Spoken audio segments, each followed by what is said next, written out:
Hello students, specially all दो students जिन्होंने अभी 2024 में सीबीएसई एफिलिएटेड स्कूल से क्लासेस 10th एंड 12th के एग्जाम्स पास किए हैं, या फिर किसी वजह से वो कुछ एक सब्जेक्ट में पास नहीं हो पाए थे और उनकी कंपार्टमेंट आ गई। वो सब स्टूडेंट्स जो कंपार्टमेंट एग्जाम्स और इम्प्रूवमेंट एग्जाम्स का बहुत बेसब्री से वेट कर रहे थे कि इनकी डेट्स कब डिक्लेयर होंगी और इनके लिए क्या क्या टर्म्स एंड कंडीशंस होंगी सीबीएसई की तरफ से, क्या फीस स्ट्रक्चर होगा, कैसे अप्लाई कर पाएंगे, कौन अप्लाई करेगा इंडिविजुअली या फिर स्कूल, उनके लिए बहुत अच्छी खबर है। सीबीएसई ने आज 30 मई को ये सर्कुलर इशू कर दिया है जिसमें उन्होंने कंपार्टमेंट एग्जाम्स और इम्प्रूवमेंट एग्जाम के बारे में पूरी डिटेल्स दी हैं। तो वो सर्कुलर मैं आपके साथ अभी शेयर करने जा रहा हूँ। एक एक चीज, एक एक क्वेरी आपकी उस सर्कुलर को पढ़ने के बाद, मेरी बातें सुनने के बाद सॉल्व हो जाएगी। मगर before I take you to the circular, I would request कि अगर अभी तक आपने मेरे YouTube channel principal Rasik Gupta को सब्सक्राइब नहीं किया है तो प्लीज अभी के अभी सब्सक्राइब कर लीजिए। ये जो नीचे रेड कलर का बटन है उसे प्रेस कर दीजिए और नोटिफिकेशन बेल का बटन भी दबा दीजिएगा, ताकि इन फ्यूचर भी जब कभी भी मैं ऐसे सीबीएसई से रिलेटेड इंफॉर्मेटिव वीडियोस अपलोड करूं, उनकी नोटिफिकेशन आपको तुरंत मिल जाए। तो चलिए देखते हैं क्या है सर्कुलर में जो सीबीएसई आपको बताना चाहती है। ये वो सर्कुलर है जो 30 मई को आज सीबीएसई ने इशू किया है। आप देख सकते हैं ये circular. It is only for the students in respect of regular candidates. जो रेगुलर स्टूडेंट्स अपीयर हुए थे 2024 एग्जाम में, सिर्फ और सिर्फ उनके लिए ये सर्कुलर है। प्राइवेट स्टूडेंट्स के लिए जो सर्कुलर है वो अलग है, उसको मैं अभी एक्सप्लेन नहीं कर रहा हूँ। वो प्राइवेट कैंडिडेट्स खुद देख सकते हैं, या फिर अगर बहुत ज्यादा रिक्वेस्ट आएगी मेरे चैनल पर उस सर्कुलर को भी एक्सप्लेन करने के लिए तो मैं वो अलग से एक्सप्लेन कर दूंगा।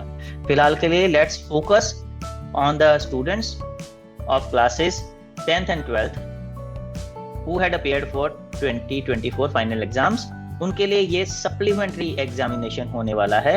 इसको कंपार्टमेंट एग्जाम नहीं बोलेंगे, सीबीएसई ने बोला है कि एनईपी के अकॉर्डिंगली अब हम कंपार्टमेंट नहीं बोलेंगे, उसको सप्लीमेंट्री एग्जाम बोलेंगे। हालांकि कहीं कहीं ये कंपार्टमेंट वर्ड जैसे आप देख सकते हैं वो यूज हो गया है। फर्स्ट चांस है ये उन सभी बच्चों के लिए। कैटेगरीज दी हैं सीबीएसई ने कौन कौन अपीयर हो सकता है इन एग्जाम्स में। उसमें पहली कैटेगरी ए कैटेगरी है कंपार्टमेंट फर्स्ट चांस। वो सभी स्टूडेंट्स जिनकी कंपार्टमेंट आई है जो किसी सब्जेक्ट में फेल हो गए हैं। 12th क्लास के केस में एक सब्जेक्ट में फेल होंगे तो भी कंपार्टमेंट होती है। 10th में अगर 6 या 7 सब्जेक्ट्स लिए हैं तो 2 सब्जेक्ट्स में फेल होंगे तो भी कंपार्टमेंट ही गिनी जाती है 6 सब्जेक्ट्स के चलते। तो जो स्टूडेंट्स की कंपार्टमेंट आई है उनको फर्स्ट चांस लेना है, वो इन एग्जाम्स में अपीयर हो सकते हैं।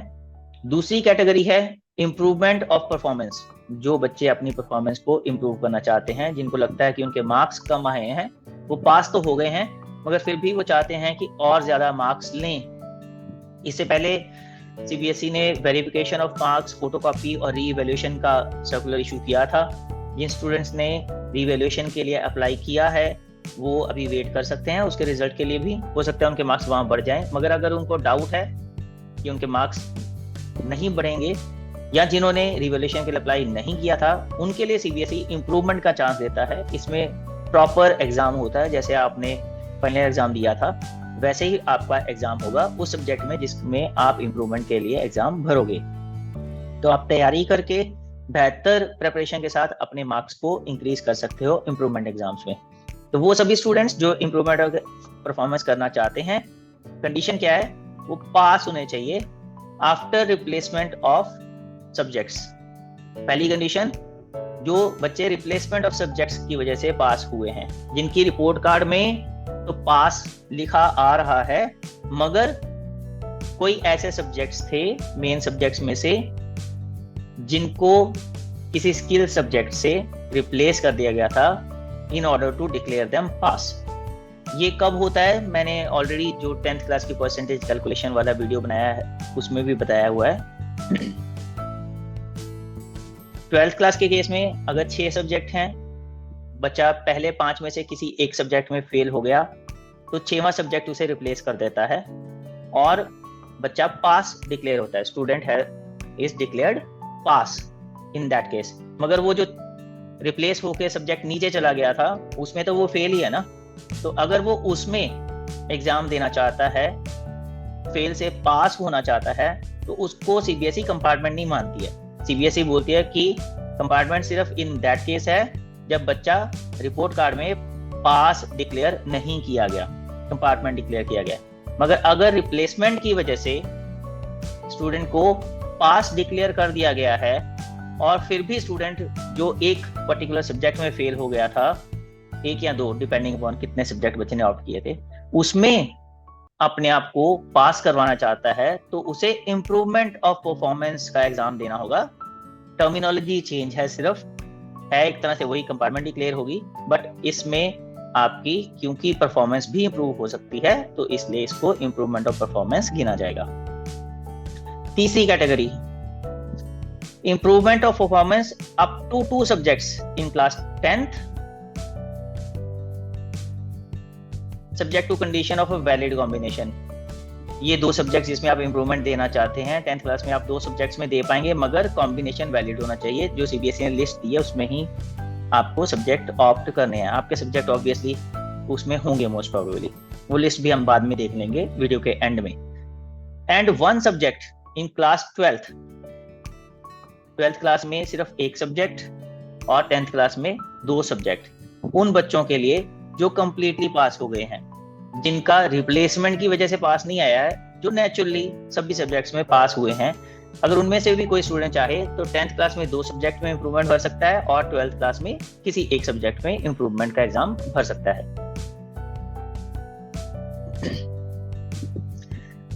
चौथी कैटेगरी है D category, compartment third chance.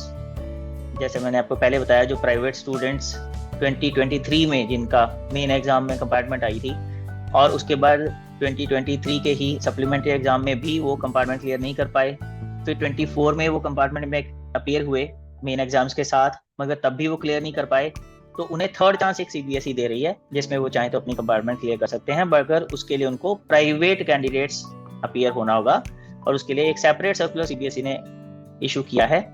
आपको इस लिंक पे वो सर्कुलर मिल जाएगा, आप देख सकते हैं वो सर्कुलर अगर चाहें तो आज के वीडियो में जैसे मैंने पहले बोला, हमारा कंसर्न मेन 3 कैटेगरी के साथ है। पहली वाली है कंपार्टमेंट फर्स्ट चांस,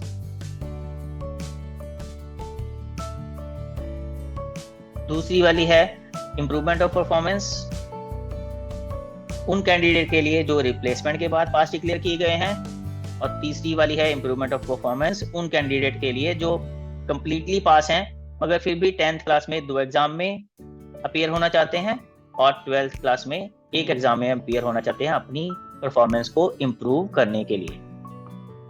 तो ये देखते हैं आगे सीबीएसई क्या बोल रही है।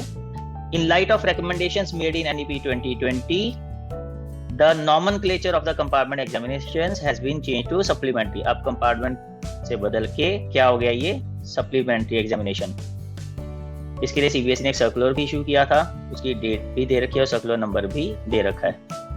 As the board has declared the result of both classes 10th and 12th, the process of submission of LOC for supplementary examination both in class 10th and 12th for session 23-24 shall start with effect from 31st May 2024 Friday, यानी कल से ये process start हो जाएगी जिसमें बच्चे supplementary exam दे पाएंगे या फिर इम्प्रूवमेंट भी कर पाएंगे।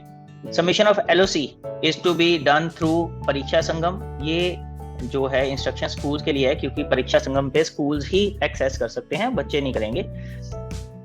Link provided on CBSE website, ये परीक्षा संगम पे और सीबीएसई वेबसाइट पे लिंक है। Only those students whose name is submitted through the online process shall be allowed to appear in supplementary exams 2024। ये स्कूल सबमिट करेंगे और जो स्कूल सबमिट करेंगे सिर्फ वही स्टूडेंट्स को परमिशन मिलेगी, रेगुलर वाले जो 24 वाले स्टूडेंट थे उसके अलावा नहीं। The schools will have to use their affiliation number, ये पता है सभी स्कूल्स को एफिलिएशन नंबर और यूजर आईडी के तौर पे इस्तेमाल होता है और ओएसएस वाला पासवर्ड इस्तेमाल होता है। Following important information may be red and understood carefully. क्या क्या है? students who have appeared for board exam for session 2023-24 as regular students from CBSE affiliated school and whose result has been declared as compartment, जिनका marksheet पे ही या result में compartment लिख के आया था, should approach the schools from which they have appeared in 24 main examination. उनको अपने स्कूल को अप्रोच करना चाहिए. जो लोग भी ये वीडियोस देख रहे हैं 10th और 12th के वो सभी स्टूडेंट्स जिनकी कंपार्टमेंट आई थी, आप इमीडिएटली अपने स्कूल को अप्रोच कर सकते हैं ताकि आप उन्हें रिक्वेस्ट करें कि वो आपका कंपार्टमेंट एग्जाम के लिए नेम नोट करें और उसके लिए अप्लाई करें on your behalf. Similarly, the schools shall also contact their students placed in compartment category and inform them about supplementary examination. Schools की भी रिस्पॉन्सिबिलिटी है, सीबीएसई ने ये रिस्पॉन्सिबिलिटी दोनों पे डाली है कि अगर बच्चों को पहले पता चल जाता है तो वो स्कूल्स को अप्रोच कर लें, नहीं तो स्कूल्स को तो एज्यूम्ड है क्योंकि ये जो सर्कुलर है ये मेल पे हमें भी आया है, सभी स्कूल्स को आया है, तो स्कूल्स भी अपने बच्चों को इन्फॉर्म कर सकते हैं, उन्हें कॉन्टैक्ट कर सकते हैं, उन्हें स्कूल बुला सकते हैं और सप्लीमेंट्री एग्जाम्स के लिए अप्लाई करने के लिए कह सकते हैं. Also the schools shall inform their candidates if declared pass, जो सेकंड कैटेगरी थी, but wish to improve their performance. कोई भी ऐसे बच्चे जो पास तो हो गए थे मगर 10th क्लास में 2 सब्जेक्ट्स में अपनी परफॉर्मेंस इंप्रूव करना चाहते हैं और 12th क्लास में एक सब्जेक्ट में अपनी परफॉर्मेंस इंप्रूव करना चाहते हैं, उन्हें भी स्कूल इन्फॉर्म करेगा. स्कूल को इन्फॉर्म करना चाहिए ताकि वो लोग भी आए और अपनी कंसेंट दें इसके लिए और जो भी फी पेमेंट है वो करें स्कूल को. Only for candidates who passed in 24 main exams. ये कंपार्टमेंट और जो इम्प्रूवमेंट है जिसका मैं जिक्र बार बार कर रहा हूँ, ये सिर्फ अभी तक उन स्टूडेंट्स की बात कर रहे हैं हम लोग जो 2024 मेन एग्जाम्स में अपीयर हुए थे. कंपार्टमेंट वाले नहीं, प्राइवेट वाले नहीं, regular students. And the subject whose list is enclosed in annexure 5A and 5B. ये एंड में मैंने आपको पहले बोला सब्जेक्ट्स आपको बता दूंगा, इन एग्जाम्स में ही आप अपीयर हो पाएंगे. Schools should submit LOC for the students placed in the compartment category even if they are unable to contact. By chance किसी वजह से स्टूडेंट्स को स्कूल कांटेक्ट नहीं कर पा रहे बिकॉज अभी समर ब्रेक चल रही है, तो कई स्टूडेंट्स छुट्टियां बिताने भी चले गए होंगे अपने नान के दाद के या किसी और प्लेस में, और बाई चांस अगर स्कूल उन्हें कांटेक्ट नहीं कर पा रहा है फिर भी School should submit LOC for all the students placed in compartment category. कम से कम कंपार्टमेंट वालों का तो सबका LOC स्कूल सबमिट करे ही करे. इम्प्रूवमेंट वाला अगर नहीं करना है कॉन्टैक्ट नहीं होने की वजह से तो okay fine, we can understand.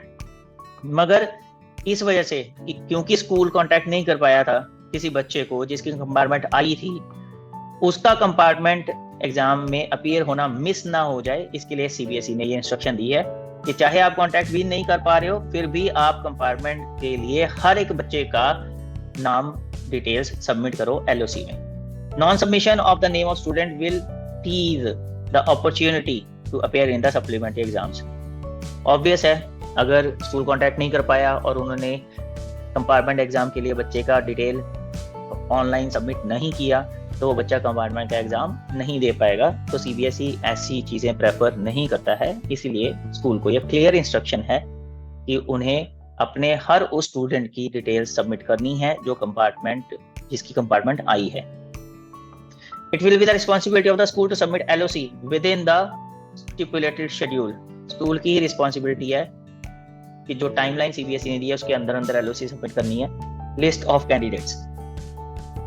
No request for an extension of date due to any reason or accepting any candidature after the last date is over will be considered. तो डेट्स का खास ध्यान रखना है. अगर डेट्स वायलेट हो गई, last date निकल गई, तो फिर कोई भी रिक्वेस्ट एक्सटेंशन की या inclusion of any other candidate except नहीं होगी. The schools shall submit the names of students in the LOC for supplementary examination as per the conditions of eligibility given in Annexure 1. कौन eligible है Annexure 1 में दिया है, ये भी हम आगे देखते हैं. It is also informed that the schools that the students who appeared in session 22-23 in full subjects, 5, 6 या 7 सब्जेक्ट्स में जो अपीयर हुए थे 22-23 के एग्जाम में either as regular students through schools affiliated to the board or as private candidates and their result was declared compartment, जो मैंने पहले बताया प्राइवेट बच्चों वाला, and they could not pass the compartment exam 23 first chance and 2024 examination second chance. All such students are eligible to apply only as private students for third and last chance in supplementary examination 2024. ये चीज एक बार फिर से explain कर देता हूँ, हालांकि ये वाला वीडियो उन स्टूडेंट्स के लिए नहीं है, फिर भी एक्सप्लेन कर देता हूँ एक बार। जिन स्टूडेंट्स ने 2022-23 में 2023 में फाइनल एग्जाम्स दिए थे फुल सब्जेक्ट्स के और as a regular candidate appear हुए थे वो उन एग्जाम्स में और उनकी कंपार्टमेंट आ गई थी, वो पहले चांस में जब उनको चांस मिला था कंपार्टमेंट एग्जाम 2023 का, उसमें वो पास नहीं हो पाए। फिर 2024 में वो फाइनल एग्जाम्स जब बच्चों के हुए हैं उसके साथ उन्हें सेकंड चांस मिला कंपार्टमेंट क्लियर करने का, अनफॉर्चुनेटली फिर भी वो पास नहीं हो पाए। उनके लिए फाइनल थर्ड चांस है इन सप्लीमेंट्री एग्जामिनेशंस 2024 में अपीयर होने का और कंपार्टमेंट क्लियर करने का।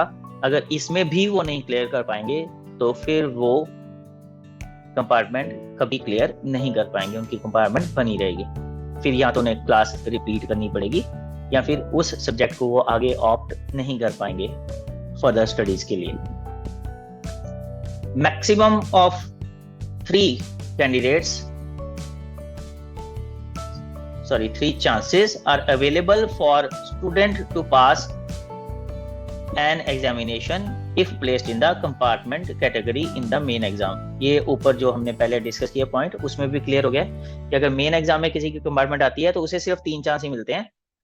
एक तो उसी साल जो कंपार्टमेंट एग्जाम्स होते हैं उसमें, एक जो नेक्स्ट ईयर मेन एग्जाम्स होते हैं, फिर नेक्स्ट ईयर जो कंपार्टमेंट एग्जाम्स होते हैं, third and final chance. Separate circular in this regard has been issued and made available on the website of CBSE. इसका सर्कुलर ऑलरेडी CBSE ने डाल दिया है, इस लिंक पर स्टूडेंट चाहें तो देख सकते हैं।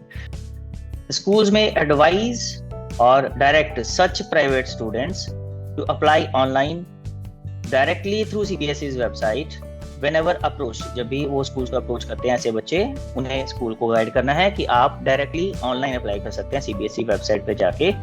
Schedule for submission of LOC application forms will be the same for both regular and private candidate.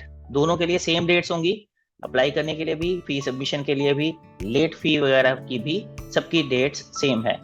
तो चाहे प्राइवेट कैंडिडेट कोई अपेयर हो रहा है, चाहे स्कूल से अपेयर हो रहा है कंपार्टमेंट इम्प्रूवमेंट के लिए, उनके लिए सेम डेट्स हैं CBSE की तरफ से।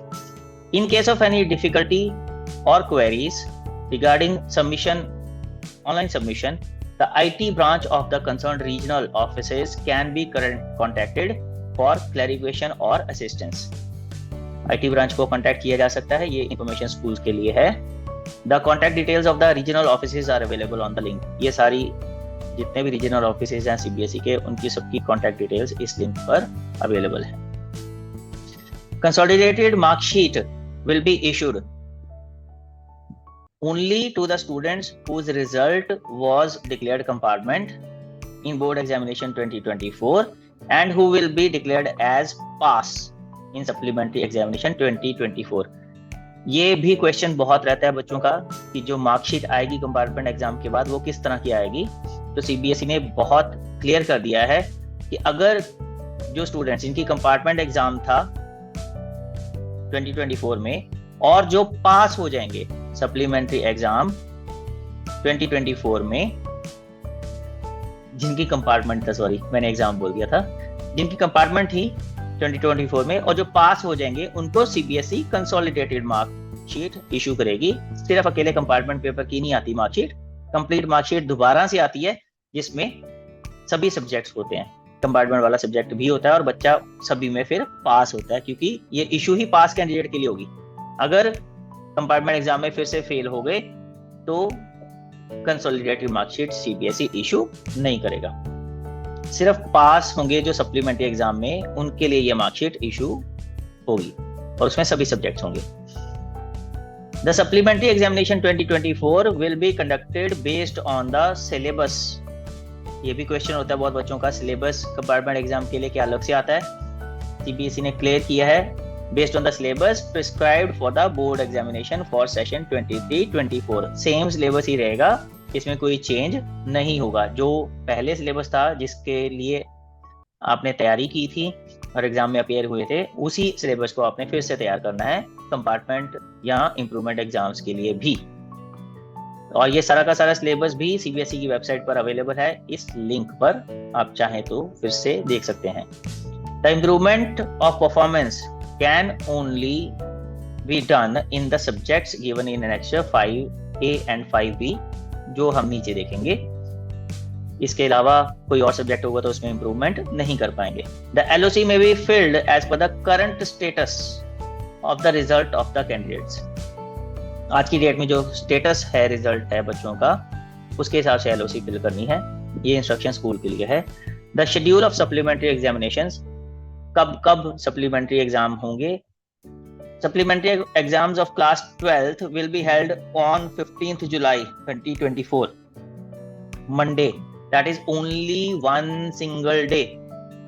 The 12th क्लास के, क्योंकि हर बच्चे को सिर्फ एक ही सब्जेक्ट में चांस मिलेगा सप्लीमेंट्री एग्जाम में अपेयर होने का या इंप्रूवमेंट एग्जाम में भी अपेयर होने का, तो सारे के सारे एग्जाम्स एक ही दिन में हो जाएंगे। क्योंकि चाहे जितने मर्जी बच्चे होंगे, वो एक से ज्यादा सब्जेक्ट का एग्जाम तो दे नहीं रहे, तो एक ही सब्जेक्ट का एग्जाम सीबीएसई सभी सब्जेक्ट्स के लिए एक सिंगल डे में ही 15 जुलाई 2024 को कंडक्ट कर देगा। तो सपोज अगर अलग अलग 10 सब्जेक्ट में भी स्टूडेंट्स अपेयर हो रहे हैं, तो 200 सब्जेक्ट के क्वेश्चन पेपर सेम डे 15 जुलाई को ही रिसीव होंगे। 15 जुलाई को ही सभी बच्चे अपने अपने रिस्पेक्टिव सब्जेक्ट्स में सप्लीमेंट्री एग्जाम दे देंगे। 10th के केस में डिफरेंट है, क्योंकि 10th क्लास में सीबीएसई 2 सब्जेक्ट्स में भी चांस दे रही है, तो कॉम्बिनेशन अलग अलग हो सकते हैं। Based on that CBSE date sheet अलग से इशू करेगी। Supplementary exam for class 10th will start on 15th July 2024, Monday को ही स्टार्ट होंगे, बट ये एक दिन में नहीं होंगे। इसके लिए जो डिटेल्स हैं उसके लिए आपको डेट शीट चेक करनी पड़ेगी जब सीबीएसई रिलीज करेगी। तो जब सीबीएसई डेट शीट रिलीज करेगा तो वो भी आपके साथ मैं शेयर कर दूंगा ताकि आपको क्लैरिटी मिल जाए। Dates for download of admit cards will be informed separately. Admit card कब से डाउनलोड किया जा सकेंगे उसके लिए भी अलग से सीबीएसई इंटीमेट करेगा, वो भी हो सका तो मैं आपके साथ शेयर कर लूंगा। तो 2 चीजें, एक 10th क्लास की डेट शीट क्या होगी, किस किस दिन कौन सा सब्जेक्ट का एग्जाम होगा, वो अभी इस सर्कुलर में क्लियर नहीं है, और एडमिट कार्ड्स कब इशू होंगे सीबीएसई की तरफ से, वो भी अभी इस सर्कुलर में एक्सप्लेन नहीं किया गया है। In case of any discrepancies in admit card, the school should contact the concerned regional office of the board immediately. अगर कोई एडमिट कार्ड जब इशू हो जाएंगे, डाउनलोड हो जाएंगे, उसके बाद कोई इसमें दिक्कत आती है तो स्कूल्स को आरओ को कांटेक्ट करना है इमीडिएटली। ये डॉक्टर संयम भारद्वाज के सिग्नेचर्स हैं बड़े प्यारे से। सीबीएसई के एग्जाम रिलेटेड जितने भी सर्कुलर्स होते हैं उसमें यही सिग्नेचर्स होते हैं, तो इसकी तो बहुत अच्छे से पहचान भी होगी हुई है। Annexure 1 इस सर्कुलर के साथ क्या है, eligibility criteria for classes 10th and 12th, कौन कौन एलिजिबल हैं इन एग्जाम्स के लिए। दूसरा एनेक्चर है शेड्यूल, डेट्स दी गई हैं जिसमें सप्लीमेंट्री एग्जाम 24 की। तीसरा एनेक्चर है फीस स्ट्रक्चर, क्या क्या फीस है क्लास 12th के लिए और क्लास 10th के लिए। चौथा एनेक्चर है detailed procedure for submitting online application, कैसे कैसे ऑनलाइन एप्लीकेशन सबमिट की जा सकती है। और 5वां एनेक्चर है लिस्ट ऑफ सब्जेक्ट्स, जिसकी हम बार बार बात कर रहे हैं ऊपर, 5A 5B, जिनमें सप्लीमेंट्री एग्जाम्स या इंप्रूवमेंट एग्जाम में बच्चा अपीयर हो सकता है। तो पहला एनेक्चर सबसे पहले हम देख लेते हैं, eligibility criteria for supplementary examination. इसमें सबसे पहला है 12th क्लास के लिए एलिजिबिलिटी का क्राइटेरिया क्या क्या है, कौन कौन दे पाएंगे इस सब्जेक्ट का एग्जाम। वैसे तो ऊपर भी बता दिया है, फिर भी वही चीजें उन्होंने यहाँ पे एक्सप्लेन करी हैं।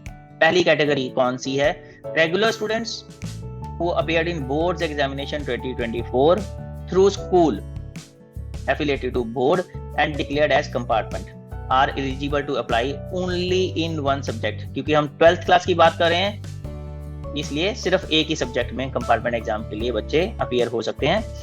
In which they are placed in compartment. ये पहली कैटेगरी है, जो बच्चे रेगुलर अपेयर हुए थे 2024 में और जिन्होंने एग्जाम दिया था और मार्कशीट में और रिजल्ट में जिनको बोर्ड ने कंपार्टमेंट डिक्लेयर किया है, पास डिक्लेयर नहीं किया है। पहली कैटेगरी वो है 12th क्लास के सभी बच्चे, वो सभी बच्चे एक सब्जेक्ट में अपना कंपार्टमेंट का एग्जाम दे पाएंगे। दूसरी कैटेगरी क्या है? Regular students who appeared in board examination 2023-24 through schools affiliated to board with 6 subjects and placed in compartment। जो बच्चे 6 सब्जेक्ट में अपीयर हुए थे मगर 6 में से 2 सब्जेक्ट्स में वो फेल हो गए, उस वजह से उनको कंपार्टमेंट डिक्लेयर किया गया है। In 2 subjects are eligible to apply in any one of the 2 subjects. तो वो 2 में से अपनी चॉइस के किसी एक सब्जेक्ट में कंपार्टमेंट एग्जाम में अपीयर हो सकते हैं। सपोज किसी स्टूडेंट ने 6 सब्जेक्ट्स ऑप्ट किए थे और 4 सब्जेक्ट में वो पास हो गया, 2 में वो फेल हो गया, तो उसको सीबीएसई फेल नहीं मानती है 12th क्लास में, बिकॉज 12th में बेस्ट 5 का क्राइटेरिया होता है। वो 5 किसी भी सब्जेक्ट में बच्चा अगर पास हो गया तो उसको पास ही गिना जाता है। मगर अगर वो 4 में सिर्फ पास हुआ है और उसने ऑप्ट किए थे 6, इसका मतलब वो 2 में फेल था, तो उसकी वो दोनों सब्जेक्ट्स में कंपार्टमेंट आई है। मगर अब चॉइस बच्चे के पास है कि उसमें से वो किस सब्जेक्ट में अपीयर होना चाहता है। सपोज मैथमेटिक्स और फिजिक्स 2 सब्जेक्ट में बच्चा फेल हो गया था, मगर क्योंकि बच्चे ने 6 सब्जेक्ट रखे थे इसलिए वो उसके कंपार्टमेंट डिक्लेयर हो गया। बच्चे के पास चॉइस है, चाहे तो वो मैथमेटिक्स में अपीयर हो, चाहे वो फिजिक्स में अपीयर हो, दोनों में से उसकी मर्जी है। मगर किसी एक में ही अपीयर हो पाएगा, 2 में नहीं। रेगुलर तीसरी कैटेगरी क्या है? Regular students who appeared in 6 subjects in board examination 24 and declared pass but could not clear one subject can appear in failed subject under improvement of performance। यहाँ पे टर्मिनोलॉजी थोड़ी सी चेंज हो जाती है। पहले वाली एग्जांपल लेते हैं। बच्चा 6 सब्जेक्ट में अपीयर हुआ था और इस बार सिर्फ वो मैथ्स में फेल हुआ, फिजिक्स के साथ बाकी सब्जेक्ट उसने पास कर लिए। 5 सब्जेक्ट मतलब उसके पास हो गए, तो मार्कशीट क्या रिफ्लेक्ट करेगी? बच्चा पास है। इसलिए वो जो 6वां सब्जेक्ट जिसमें वो फेल हुआ, सपोज मैथमेटिक्स, उसको सीबीएसई कंपार्टमेंट एग्जाम नहीं मानती है, सप्लीमेंट्री एग्जाम नहीं मानती है। सीबीएसई सेज कि वो इंप्रूवमेंट ऑफ परफॉर्मेंस का एग्जाम देगा उस पर्टिकुलर सब्जेक्ट में जिसमें वो फेल हुआ था। तो इसको सप्लीमेंट्री एग्जाम या कंपार्टमेंट एग्जाम नहीं कहा जाएगा, इसको इंप्रूवमेंट ऑफ परफॉर्मेंस कैटेगरी में ही रखा जाएगा। और सिर्फ एक ही सब्जेक्ट में जिसमें वो फेल हुआ था उसमें वो इंप्रूवमेंट एग्जाम दे पाएगा। चौथी category, regular students who appeared in board exam 24 and declared pass can appear in any one subject under improvement of performance category। अब चाहे सब्जेक्ट 5 थे, चाहे सब्जेक्ट 6 थे, बच्चे ने सारे के सारे सब्जेक्ट पास कर लिए, किसी में भी कंपार्टमेंट नहीं आई, किसी में भी फेल नहीं हुआ, फिर भी अगर कोई स्टूडेंट चाहे 12th क्लास का तो सिर्फ एक सब्जेक्ट में इंप्रूवमेंट एग्जाम के लिए अपीयर हो सकता है, एक से ज्यादा में नहीं। तो जिस सब्जेक्ट में भी बच्चे को कॉन्फिडेंस है और जिसमें उसको लगता है मार्क्स काफी कम आए थे, वो इम्प्रूव कर सकता है दोबारा एग्जाम देके, उस एक सब्जेक्ट में वो student improvement of exam performance category में अपीयर हो सकता है, अपनी परफॉर्मेंस को इम्प्रूव कर सकता है। अब 10th क्लास के लिए एलिजिबिलिटी का क्राइटेरिया देख लेते हैं। डिफरेंट है थोड़ा सा, क्योंकि 10th क्लास में पास का क्राइटेरिया भी डिफरेंट है, सीबीएसई ने बहुत उलझा रखा है। रेगुलर स्टूडेंट्स, पहली कैटेगरी क्या है, कौन अपीयर हो सकता है? Regular students who appeared in board exam 2024 through school affiliated to the school and declared as compartment. जो रेगुलर बच्चे अपीयर हुए थे और जिनकी कंपार्टमेंट आई थी, eligible to apply in 1 or 2 subjects in which placed in compartment. एक subject में या 2 सब्जेक्ट में अगर बच्चा फेल हुआ था तो 10th के केस में 2 सब्जेक्ट में भी वो स्टूडेंट कंपार्टमेंट का एग्जाम दे सकता है। 12th क्लास में सिर्फ एक ही सब्जेक्ट में अपीयर हो सकते हैं, 10th में 2 सब्जेक्ट में भी अपीयर हो सकते हैं। अगर 2 सब्जेक्ट में कंपार्टमेंट आई थी तो ये कब होता है? जब किसी स्टूडेंट ने 6 सब्जेक्ट रखे थे और वो 4 में पास हो गया, बट 2 सब्जेक्ट में उसकी कंपार्टमेंट आई हुई है, 2 सब्जेक्ट में वो फेल हो गया था, तो उन दोनों में वो अपीयर हो सकता है अगर चाहे तो। नेक्स्ट कैटेगरी है बी,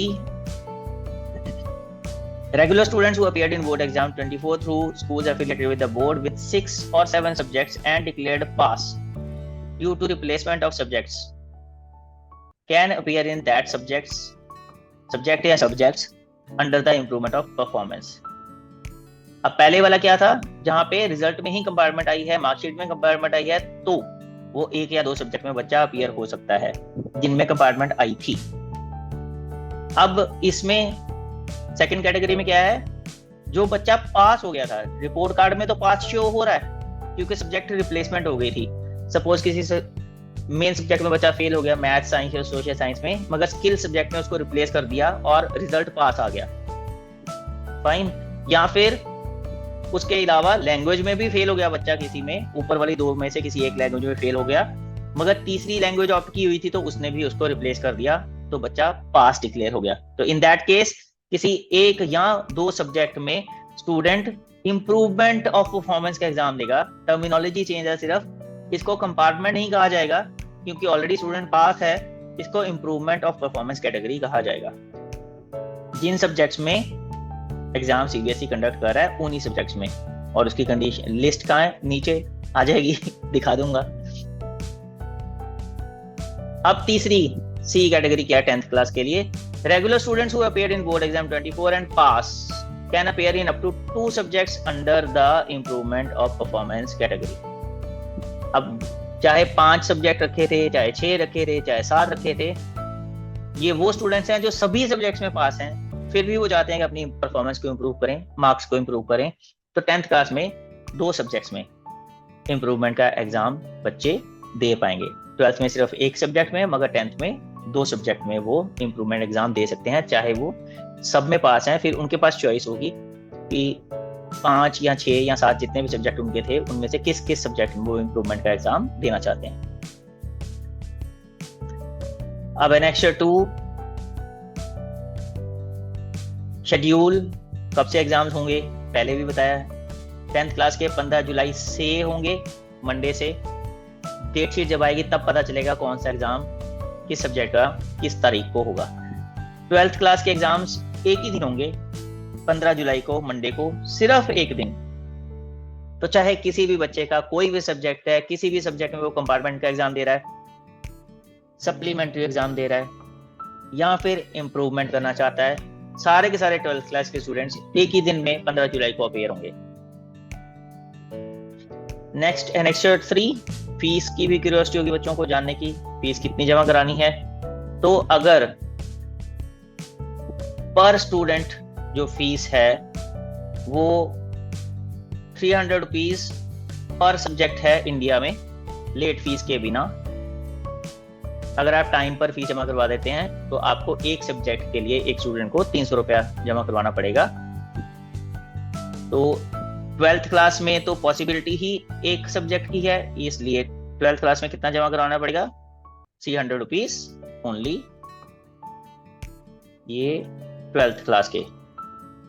और 10th क्लास में क्योंकि पॉसिबिलिटी है 2 एग्जाम्स की, तो अगर एक एग्जाम में अपेयर होना है तो 300, और अगर 2 एग्जाम में अपेयर होना है तो 600 रुपीज जमा करवाने पड़ेंगे स्टूडेंट को एज पर दिस। शेड्यूल क्या है ऑनलाइन सबमिशन ऑफ एलओसी का, 31 मई कल फ्राइडे से लेकर 15 जून सैटरडे तक की टाइमलाइन दी है सीबीएसई ने। 15 दिन का टाइम है, 16 दिन गिन सकते हैं हम इसको। 31 मई से लेके 15 जून तक ऑनलाइन एलओसी सबमिट करनी होगी सभी स्कूल्स को, राइट। और फी पेमेंट कब होगी, जब भी ऑनलाइन एलओसी सबमिट हो जाती है उससे 2 दिन बाद तक। तो लास्ट क्योंकि 15 जून है, अगर 15 जून को किसी ने सबमिट की तो वो 17 जून मंडे तक फी पेमेंट कर सकते हैं, उससे लेट नहीं, उससे लेट फाइन पड़ जाएगा। और अगर इन बिटवीन 31 लेके 15 के बीच किसी भी दिन ऑनलाइन सबमिशन कर दी एलओसी की, तब भी फी सबमिशन के लिए जो टाइम मिलेगा वो 2 ही दिन का मिलेगा। सपोज आपने 10 तारीख को एलओसी सबमिट कर दी तो आपको 12 तारीख तक फीस पे करनी पड़ेगी। अगर आप नहीं करेंगे तो वो डिले माना जाएगा। ये मत सोचिएगा कि आपने 10 तारीख को एलओसी फाइनल कर दी और 17 तारीख को जाके आप फी पेमेंट करेंगे, in that case as per my opinion problem में फंस जाएंगे। लेट फीस के साथ क्या शेड्यूल है? Last date with late fee of ₹2000 in addition to the fee prescribed. तो मतलब जो पहले से फी प्रिस्क्राइब्ड की थी 300 रुपया 12th के लिए और 600 रुपया अप टू 600, 300 या 600 डिपेंडिंग ऑन एक या दो सब्जेक्ट फॉर 10th स्टैंडर्ड। उसके अलावा 2000 रुपीज लेट फीस भी लगेगी पर स्टूडेंट अगर स्कूल्स मिस कर जाएंगे ये चांस अप्लाई करने का। तो 16th जून संडे से लेके 17th जून मंडे सिर्फ 2 दिन का टाइम है, 16 और 17 दिन तारीख का जून महीने का, जब लेट फीस के साथ अप्लाई कर पाएंगे। और फी सबमिशन की डेट उसके 2 दिन बाद यानी कि 19 तारीख, उसके बाद फी भी सबमिट नहीं होगी। Online activities will be carried out on holidays also. तो संडे है चाहे फिर भी ऑनलाइन एक्टिविटीज कैरी होंगी, इसका मतलब ये सबमिशन भी हो पाएगा और फी पेमेंट भी हो पाएगा। विजुअली इम्पेयर्ड स्टूडेंट्स अगर कोई हैं क्लास 10th और 12th के, उनको फीस नहीं देनी है, उनको फीस माफ है। Illustration for calculating late fee. Late fee कैसे कैलकुलेट की जाएगी ये स्कूल्स के लिए है, पर फिर भी बता देता हूँ। पहला point, fee shall be applicable as per fee schedule, that is the dates on which the data is finalised is taken into account for fee calculation. जब डेटा फाइनल हो जाएगा, जब आप अपलोड कर दोगे, उसके बाद फी की पेमेंट की डेट कैलकुलेट की जाएगी।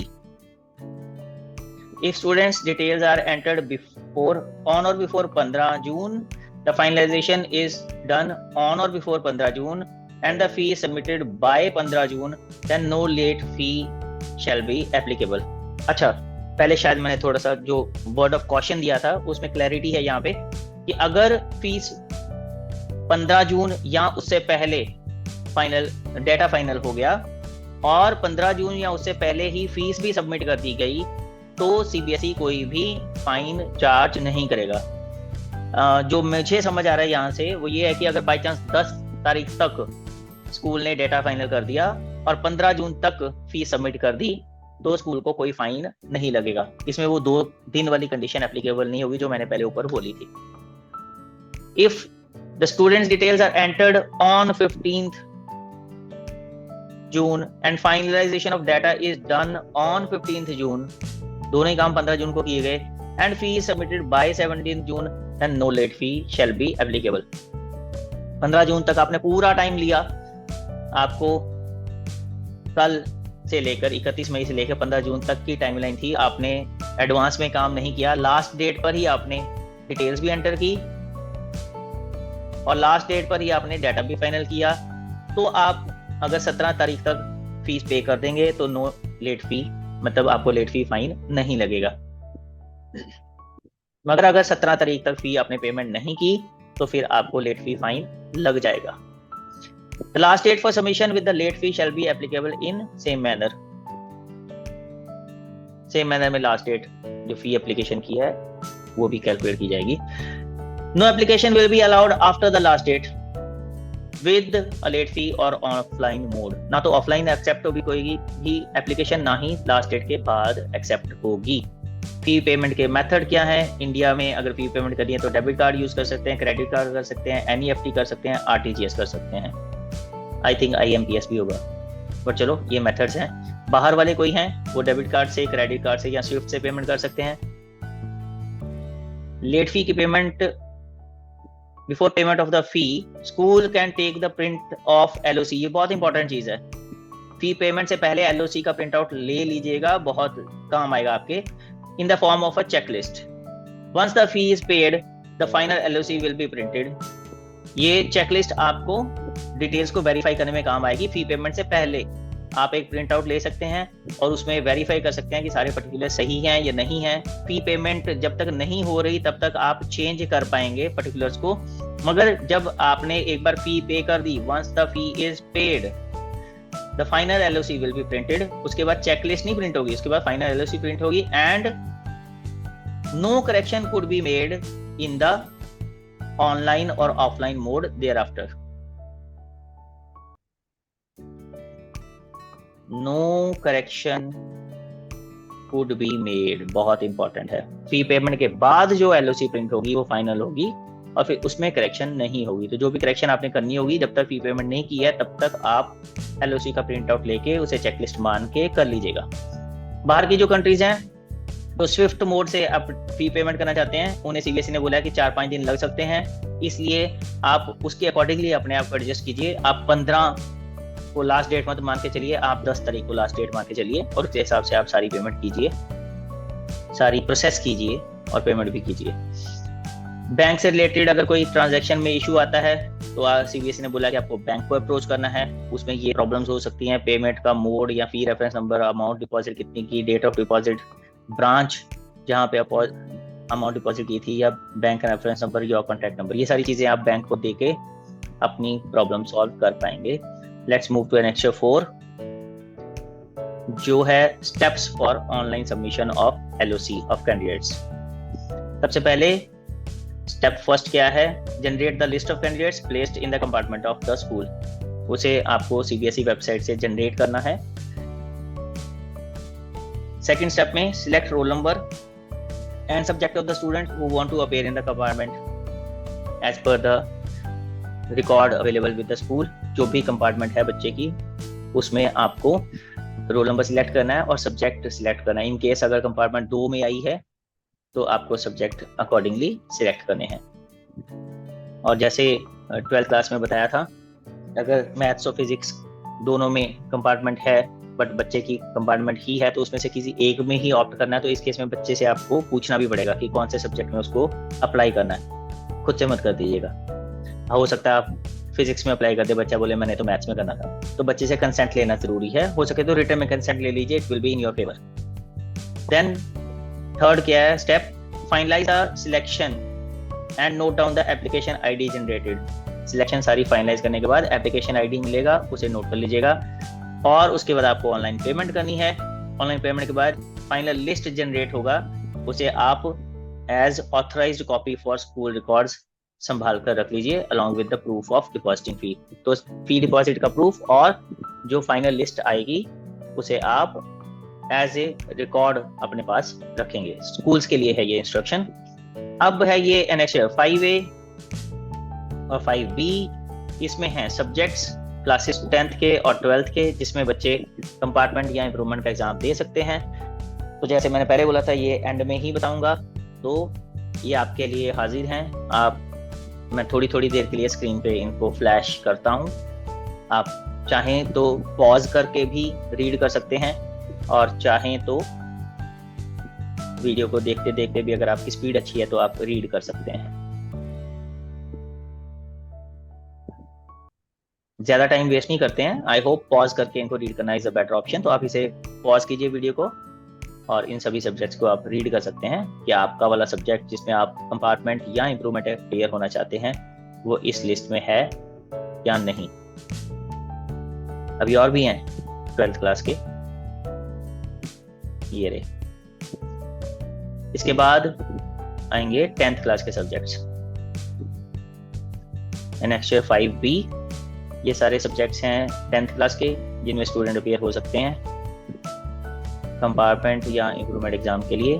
तो आप इन्हें भी स्क्रीन को पॉज करके, वीडियो को पॉज करके स्क्रीन पे रीड कर सकते हैं।